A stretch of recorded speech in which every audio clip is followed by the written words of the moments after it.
Hey everybody, it's Alan Smith. It's September 2nd, 2020, and we're doing a studio update right now.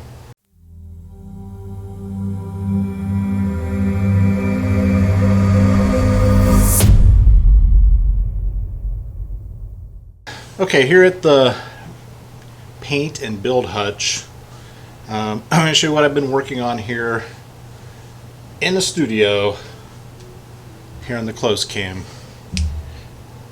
My Star Wars Legion Rebels. Yes, I finished them. Boy, these were fun to paint. It really were. At first, I was really struggling with the paint scheme. With earth tones, it's so easy to get things. The colors are so similar, and I really wanted to make them be delineate the colors from like the pants and the jackets and whatnot. And I also wanted to introduce some other colors besides just earth tones. So I'm going to go in on the shot here, not too close, but I honestly don't know what these blue-headed guys are called. Sorry, Star Wars fanatics, but I really like these guys. They're really cool. I'd like to have an entire big platoon of these dudes. Yeah, so we've got that guy, and then I've got some of the, let's see, this would be the heavy weapons guy. I did a little dry brushing, right? Kept the weapons. I did a base coat of the black, if you will recall in an earlier video. So I left a lot of this black and just, you know, it made it easier to just come in with like a bolt gun metal, you know, silvery, you know, dry brush over the gun. And then I got one of the leader figs, right, with his binoculars. He turned out really good. I really like these figs, guys. This is my only complaint is they're not on a lot of the rebels, but some of the stormtroopers and things. Well, there was a couple of the figs. I did have to use my plastic putty from Vallejo, and the nice thing about this, you can get it right in the. It was in the along the shoulder area. I had to, and then I just apply a little bit of this, and then I just use my finger, right, and wipe off the excess, let it dry, and it's ready to paint. So it's not a huge deal, but there were some ill-fitting arm sockets that needed corrected. Not a huge deal. My Luke Skywalker, I like how he turned out. I took my matte top coat, mixed in just a little bit of this blue that I used for the lightsaber, which was actually a Citadel color, and mix just a little bit of that together, so it kind of gives you a little bit of a shine and also gives you some reflective of the blue from the lightsaber. Now what I use, guys, for the basing was my earth texture acrylic Vallejo. Great stuff. I've got a variety of this product in various, like sand, and what else I got? Like a dark gray. I got a variety of different colors. I really wanted to delineate these from the stormtroopers, where I did more of a sand. And then you know, get online, Amazon.com. They sell a sculptor kit. It's got a variety of different types of tools. These are all stainless steel, the same type of stainless steel they use for surgical instruments. And they're not expensive, guys. You can get a really nice little kit for 20 or 30 bucks. I forget, I've had it for a couple years. And this is the one I really like to use, is the one that's not come to a point, but it's more like a, I don't even know what you call it, almost like a shovel head spatula. And then sometimes I'll use this tool to kind of work into the nooks and crannies, right? And then it's got this type of a thing on the other side, which is really nice in certain circumstances. And on larger model bases, I will use this big dog to really smooth it out like butter. And once you get good at this stuff, guys, I had all of my figs, applied this earth texture in probably, I don't know, less than 15 minutes. It dries in probably 5 hours, and it's kind of almost like a rubbery texture, right, when it dries.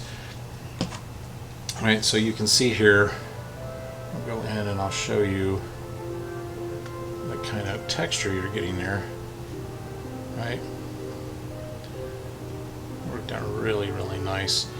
And then I'm coming in, I picked up several packs of various static grasses. This is the Summer Alpine. Get the glare off the screen here, make sure I get that for you guys. Summer Alpine WWS War World Scenics. Again, another Amazon purchase. Boy, I can't wait till I can monetize this channel and become an Amazon affiliate, because I'm going to put all this crap on there so I can make some money.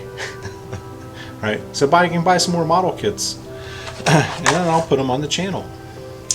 Then what I have here, I put some little bits of rock. I really like doing this on a lot of my builds. I have 2 long 300-foot gravel driveways on my property. So I go out there and I just get some of this local Central Ohio limestone, put on my safety glasses, get out my big hammer, and I start pounding on the rocks. I usually, I don't know, hammer like 10 or 15 of them. I usually don't have this thing full, but just different shapes, bigger ones. I got little teeny ones. That's a, you know, hot tip. Or you go down to the Mississippi River and you just, you know, scoop up some of the sand that's along the shore.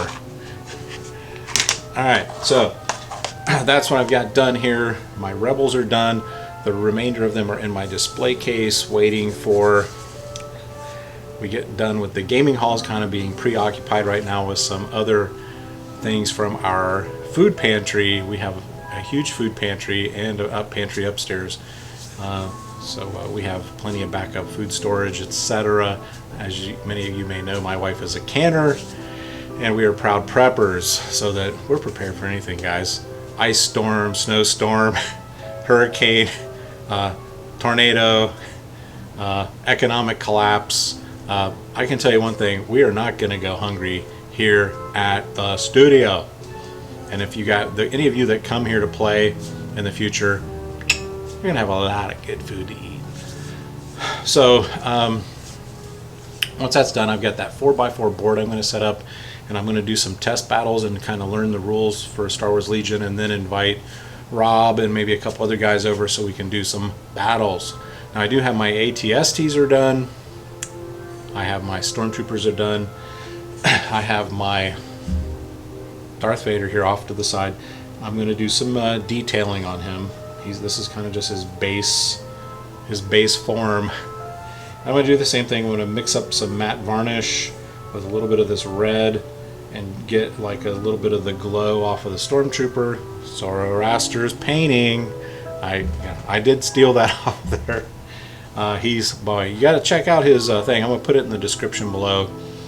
I got to say, I love watching his videos. He is such a talented painter, and he really stresses the importance of watering down your paints, guys, so they're not too thick and they flow, right? And it makes the painting so much more enjoyable when you can push the paint with use the Regiment. Now he uses I forget the name of the brush, but it's a longer brush. It's all what your personal preferences are. I really like these brushes from Army Painter. I don't see myself switching anytime soon. And it's nice to be able to water.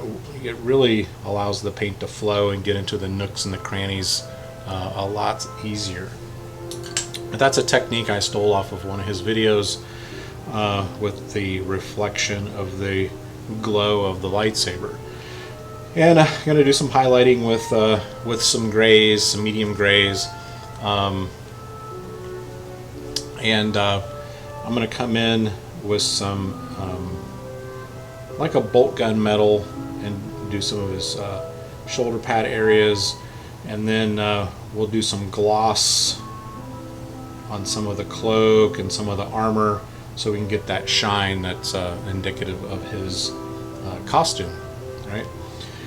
Now I'm really looking forward to doing this one next. This is the Walker. The name escapes me right now. On a previous video I showed you how I magnetized the guns. There's 3 different guns. So I kind of saving the best for last. Although this is going to be a close second with those ATSTs. I really enjoyed painting those. Those were a lot of fun. And then last but not least, I got 2 of the speeder bikes I'm going to paint up sometime this weekend, and I'm really looking forward to painting these. Now, I did the base coat of white. I did the black wash as an experiment. I would not do that again. I would just do the base coat of white. I'd come in and paint the black areas just with the flat black, and then come back in with some more white as a highlight. Maybe do a little bit of a wash and then come back in with some more white highlight. The trick is, guys, you really have to be careful you're not putting too many layers on the model and spoiling the details, right? But this was an experiment. It's not terrible. I did it up with my stormtroopers, and it still worked out fine. I still have some 28 mil here. Once I'm done with this, I'm gonna finish up my Queen's Rangers. I got started on them and I got pulled away by Star Wars Legion. You know, the lure was just too great. It sucked me in like a tractor beam. Right, so I do have some more historicals here I'm going to do on the table, on the paint table. I've still got some of my freebies. Well, not freebies. They were included with my War Games Illustrated. If you're not subscribed to War Games Illustrated, do it right now. This very second, get online and subscribe to that magazine. Get the hard copy mailed to you, and do the online version as well. So there's that. What else? The new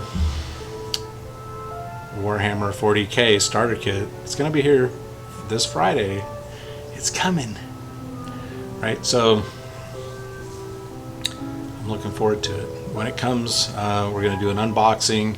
It's a big kit. It's going to be a lot of painting, a lot of building. It's going to be really fun. I'm going to break it up into segments.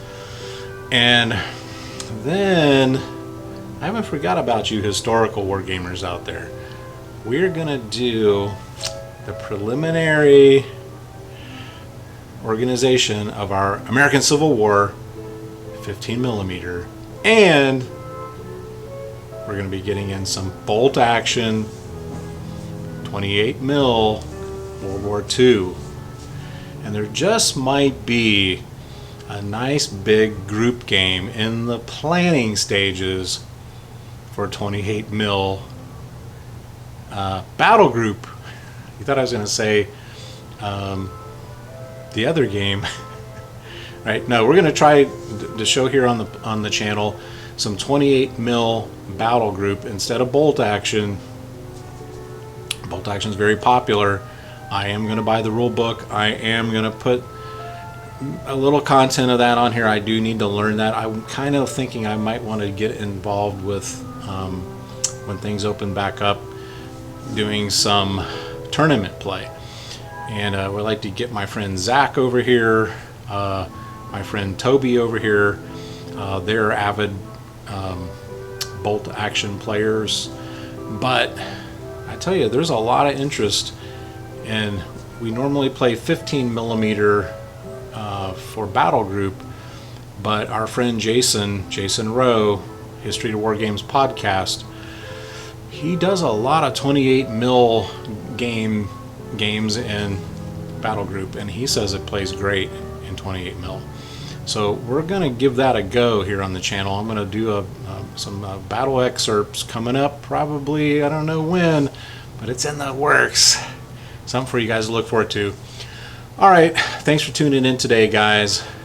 And for whatever you do, get on my Facebook group, put some of your projects on there, and just stay abreast of the things I'm working on here in the studio. Like I say, I'm putting something up there almost every day. Take care of yourselves, and I'll see you all next time. Ciao.